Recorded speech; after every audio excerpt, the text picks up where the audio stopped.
अगला करबक को लिखिए।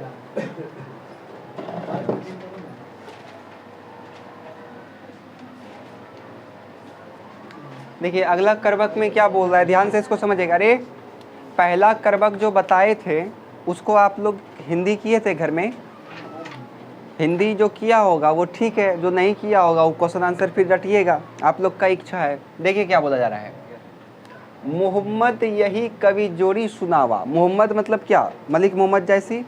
मोहम्मद यही कवि, जो कवि मोहम्मद मलिक मोहम्मद जैसी हैं, जोड़ी सुनावा, शब्दों को जोड़ जोड़ करके वो सुना रहे हैं कविता को। सुना जो प्रेम पीर गा पावा, जो भी उसको सुनता है वो क्या हो जाता है, प्रेम से मय हो जाता है। बात समझ में आया। जोड़ी लाई रक्त के लेई, कवि जो कविता का रचना करता है उसमें शब्दों का जो जोड़ता है वो तो अपने रक्त के लेई, लेई मतलब होता है गोंद, अपने रक्त के गोंद से उसको रचना करता है। गाढ़ी प्रीति नैन नैन जल भेई, और उस शब्दों को वो अपने आंसू से क्या करता है, नैन जल मतलब आंसू के जल से उसको क्या करता है, सींचता है। एगो नैन होगा। बात समझ में आया। बहुत गहरा बात यहाँ पे ये बोला, क्या बोला कि कवि मलिक मोहम्मद जैसी जो भी रचना करते हैं उसको जो भी सुनता है वो सब प्रेममय हो जाता है। क्यों? क्योंकि कवि उसमें जो शब्दों का चयन करता है उसको आपस में रक्त के लय से जोड़ता है, रक्त के गोंद से उसका रचना करता है, और अपने आँखों के आंसू से उसको क्या करता है, सींचता है। हालांकि ऐसा करता नहीं है, लेकिन एक प्रकार का भाव है ये कि वो इस प्रकार से करता है। बात समझ में आया। फिर आगे बढ़िए। ओ मन जानी कवित अस्किन्हा, कवि के मन में एक ही इच्छा है, क्या, मुकु मकु मकु मकु मतलब होता है शायद, मकु या रहे जगत में चिन्हा, कि हम जो भी रचना कर रहे हैं वो जगत में उसका क्या रहे, चिन्ह बना रहे। क्यों ऐसा उन्होंने कहा, तो आगे देखिए ध्यान से। कहाँ सौ रतन सेनी अस राजा, कहाँ सुआ असी बुद्धि उपराजा, कहाँ अलाउद्दीन सुल्तानू, कहाँ रासो जई किन बानू बखानू, कहाँ स्वरूप पद्मावती रानी, कोई ना रहा जग रही कहानी। धन, पहले यहाँ तक समझिए ध्यान से, क्या बोला गया कि राजा रतन सेन कहाँ है, क्वेश्चन ये पूछ रहा है, राजा रतन सेन कहाँ है, कहाँ गया वो बुद्धिमान सुआ, सुआ मतलब सुग्गा समझते हैं ना, वो सुग्गा कहाँ गया बुद्धिमान। अलाउद्दीन खिलजी कहाँ गया, कहाँ गया वो राधो सेन, राघव चेतन आखिर कहाँ गया, कहाँ गई वो सुंदर पद्मावती जिसके लिए युद्ध हो गया था। पद्मावती आप लोग सुने होंगे कहानी। कोई ना रहा जग रही कहानी, कोई रहा क्या नहीं, अब रहा उसका क्या, तो केवल कहानी। बात समझ में आए। आपको पद्मावती के बारे में पता होगा कि अलाउद्दीन खिलजी को राघव रतन सेन क्या था, चित्तौड़ का राजा था वो रतन सेन, उसी के दरबार में एक था उसका राजगुरु, तो राजगुरु कुछ काला जादू जैसा करता था, फिल्म में देखे होंगे आप लोग। तो उसको क्या करता है, घर से बाहर निकाल देता है राजघराने से, तो वो बदला लेने के लिए कहाँ चल जाता है, रतन सिंह से बदला लेने के लिए वो चल जाता है अलाउद्दीन खिलजी के पास। खलजी वंश का उस समय स्थापना हो गया था, तो खलजी वंश अलाउद्दीन को वो क्या बोलता है कि पद्मावती बहुत सुंदर है, आपको आपके पास होना चाहिए। वो पद्मावती थी कहाँ की, तो श्रीलंका की थी, याद रखिएगा, सिंगल प्रदेश की थी ये। बोला ये तो आपका होना चाहिए। तो अलाउद्दीन खिलजी भी थोड़ा अयास किस्म का व्यक्ति था, हाँ दुनिया का जितना खूबसूरत चीज़ है सब तो मेरा ही है। निकल गया ये उसको लेने के लिए, दोनों में युद्ध हुआ, ये तो पता है आपको, भयंकर युद्ध हुआ। रतन सेन को वो धोखा से मार देता है, धोखा से जब वो उसको मार देता है तो जो जितनी भी महिलाएं थी उस घर में वो सब क्या कर लेती है, जोहर कर लेती है। जोहर समझते होंगे आप लोग, बड़ा सा कुंड में आग लगाता है और पूरा सज धज करके नवीन दुल्हन बन करके उस आग में वो क्या कर जाती है, प्रवेश करती। इसी को हम लोग क्या बोलते हैं, जोहर बोलते हैं। लास्ट वाला सीन सही में रुला देता है। अगर किसी में थोड़ा सा मानवता होगा, सही में लास्ट वाला सीन जो देखेगा पद्मावत का, रुला देगा वो। जब एक गर्भवती महिला अपने गर्भ पे हाथ रख करके जोहर करने जा रहा था, तो वहाँ पे देख करके सबका आंख में आंसू आ गया होगा। अगर इंसान है तो, जानवर है तो कोई फर्क नहीं पड़ेगा उसको। तो ये पद्मावत का स्टोरी था। तो वही यहाँ पे ये कह रहा है कि इतिहास में जितना भी व्यक्ति था अब तो कोई रहा नहीं, बल्कि रहा क्या उसका, तो केवल और केवल कहानी। कहाँ सुपुरुष पद्मावती रानी, कोई ना रहा जग रही कहानी, मतलब कहाँ गई वो स्वरूप पद्मावती, जो इतनी सुंदर पद्मावती थी, वो कहाँ गई। अब कुछ तो रहा नहीं, बल्कि रहा क्या, कहानी रहा। धनी सौ पुरुष, ध्यान से यहाँ समझिएगा, धनी सो पुरुष जस कीरति जासु, वो पुरुष धन्य है। अब यहाँ पे पुरुष जैसे आया तो पुरुष खुश मत हो जाएगा कि केवल पुरुष, यहाँ पे पुरुष का मतलब व्यक्ति, पुरुष और महिला दोनों हो सकता है। धनी सो पुरुष जस कीर्ति जासु, मतलब वो पुरुष धन्य है जो अपने कीर्ति के वजह से जाना जाता है, अपने कार्य के वजह से जाना जाता है। बात समझ में आया? फूल मरे पे मरे ना बासु, क्यों? क्योंकि फूल मर जाता है लेकिन फूल का खुशबू कभी भी नहीं मरता है, वो सुगंधित करते रहता है। बात समझ में आया? उसी प्रकार से आप हम मर जाइएगा, रहेगा तो हम लोग का क्या रहेगा? कहानी नहीं, कर्म रहेगा। हम लोग का क्या रहेगा? कर्म रहेगा, कीर्ति रहेगा। आपने जो कर्म किया है वही रहेगा। बात समझ में आया? इसलिए यहाँ पे इन्होंने ऐसा कहा कि धनी सो पुरुष जस कीर्ति जासु, वो पुरुष धन्य है जो अपने कीर्ति के वजह से जाना जाता है, कार्य के वजह से जाना जाता है। फूल मरे पर मरे ना बासु, क्योंकि फूल तो मर जाता है किंतु उसका सुगंध कभी भी नहीं मरता है। के ही ना जगत बस बेचा, के ही ना लीन जग स्मोल, इस जगत में कोई नहीं बचा है, सबको एक ना एक दिन। जो यह पढ़े कहानी, और जो भी यह कहानी को पढ़ेगा, हम सवरे दुई बोल, तो मेरे लिए दो बोल जरूर बोलेगा। जैसे आप मलिक मोहम्मद जैसी के बारे में भी पढ़े तो आप इसके बारे में कम से कम दो बोल तो सोचे होंगे मन में कि ये था, ये वो था। तो बात समझ में आया? तो वही यहाँ पे इन्होंने कहा कि जो यह पढ़े कहानी, जो भी मेरा कहानी को पढ़ेगा, हम सवरे दुई बोल, वो हमारे लिए दो शब्द जरूर बोलेगा। और यही ये चाहता था। बात समझ में आया? तो इसमें किसी को कोई दिक्कत है? एक बार केवल हिंदी समझ लीजिए, फिर आप लोग को एक एक करके लिखना है। देखिए क्या बोला गया। कवि मलिक मोहम्मद जैसी जो है वो जो भी रचना कर रहे हैं उसमें शब्दों को जोड़ जोड़ कर रचना कर रहे हैं। जो भी उनको सुनता है वो प्रेममय हो जाता है। ठीक है? यहाँ तक में वो कविता का रचना अपने रक्त के लई और अपने आंसू को सींच करके करता है। फिर वो कहते हैं कि उनके मन में एक ही इच्छा है कि उनको शायद ये जगत में उनका ये क्या रहेगा? चिन्ह रहेगा। वो जो भी कविता लिख रहा है उस सब जगत में उनका क्या रहेगा? चिन्ह रहेगा। सही बात बोल रहा है ये। वो तो रहेगा नहीं, उसका कविता तो अभी भी है ना, कविता तो आप लोग अभी भी पढ़ रहे हैं। तो वही यहाँ पे कहा गया। फिर वो कहता है क्यों? क्योंकि राजा रतन सेन चला गया है।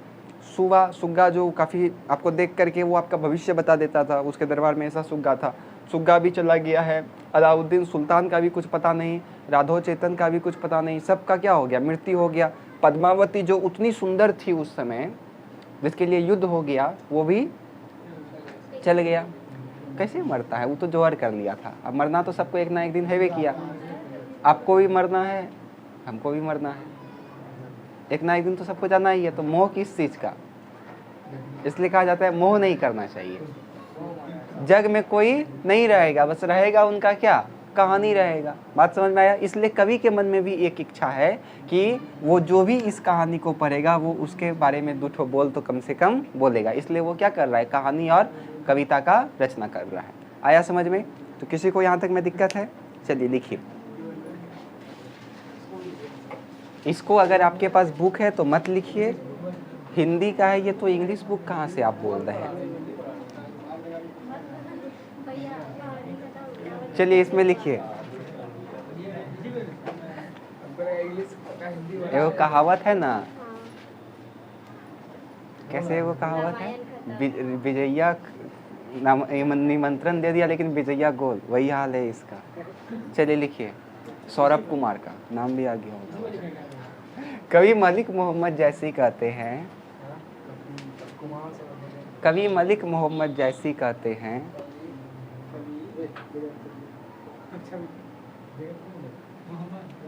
कवि मलिक मोहम्मद जैसी कहते हैं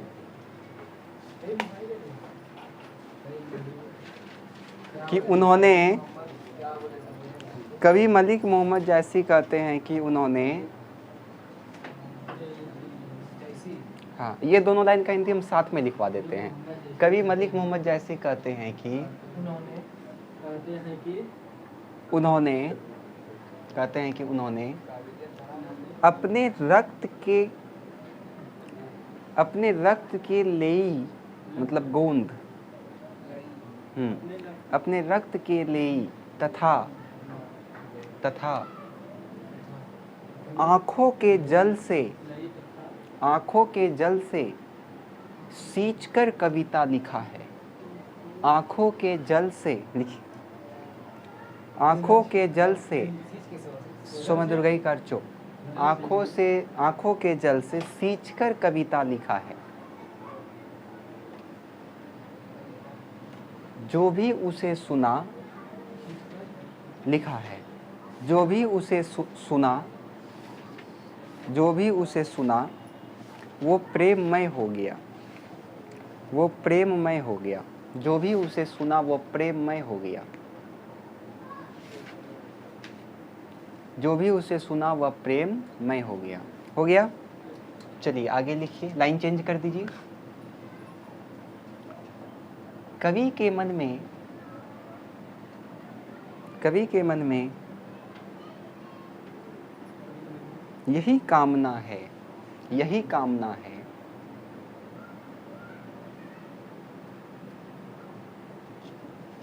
कि इससे शायद जगत में उनका चिन्ह रहे, कि इससे हाँ शायद जगत में उनका यह चिन्ह रहे, जगत में उनका यह चिन्ह रहे। हो गया? चलिए फिर लाइन चेंज करिए। चिन्ह में हर्षईकार होता है, जो में हर्षईकार आधा नु हो चिन्ह रहे। ये कविता का चिन्ह है, इसमें आपको नहीं जाना है, हिंदी में आप लिख रहे हैं ना। चलिए उसके बाद लिखे लाइन चेंज करके, मलिक मोहम्मद जैसी, ये डायरेक्ट लिखे, जायसी जी कहते हैं कि, डायरेक्ट लिखें जायसी जी, हाँ लाइन चेंज करके लिखिए, जायसी जी कहते हैं कि राजा रतन सेन कहाँ गए। जायसी जी कहते हैं कि राजा रतन सेन कहाँ गए। हाँ रतन सेन कहाँ गए। कहाँ गया वो बुद्धिमान सुग्गा। जायसी जी कहते हैं कि राजा रतन सेन कहाँ गए। कहाँ गया वो बुद्धिमान तोता। कहाँ गया वो बुद्धिमान तोता। कहाँ गया वो अलाउद्दीन सुल्तान। कहाँ गया वो अलाउद्दीन सुल्तान। कहाँ गया वो अलाउद्दीन सुल्तान। कहाँ गया वो राघव चेतन। कहाँ गया वो राघव चेतन। ये पूरा एक लाइन में लिखाया गया, इसको एक लाइन में लिखाया गया है। कहाँ गया वो राघव चेतन। कहाँ गई वो सुंदरमती, कहाँ गई वो सुंदर पद्मावती। कहाँ गई वो सुंदर पद्मावती। कहाँ गई वो सुंदर पद्मावती। पद्मावती, यहाँ लिखा हुआ है पद्मावती, लेकिन आपको लिखना है पद्मावती। कहाँ गई वो पद्मावती। कोई नहीं रहा इस जग में, कोई नहीं रहा इस जग में, बस रहा तो उनका कहानी। कोई नहीं रहा इस जग में, बस रहा तो उनका कहानी। बस रहा तो उनका कहानी। हो गया? लाइन चेंज करिए। जायसी जी कहते हैं कि, जायसी जी कहते हैं कि,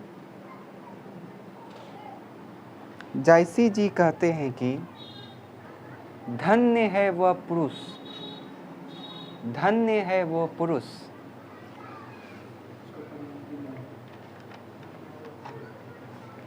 जायसी जी कहते हैं कि धन्य है वह पुरुष जो अपने कीर्ति के लिए जाने जाते हैं, जो अपने कीर्ति के लिए जाने जाते हैं।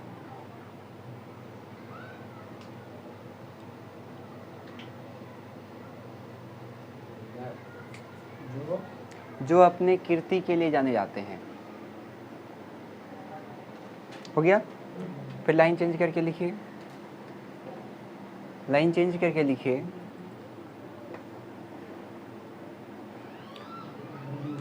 कवि यहाँ एक इच्छा व्यक्त करते हैं कवि यहाँ एक इच्छा व्यक्त करते हैं, कवि यहाँ एक इच्छा व्यक्त करते हैं कि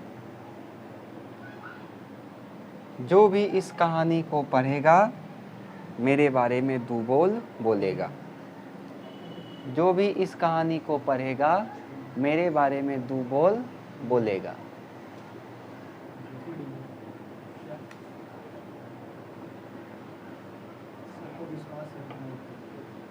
हो गया।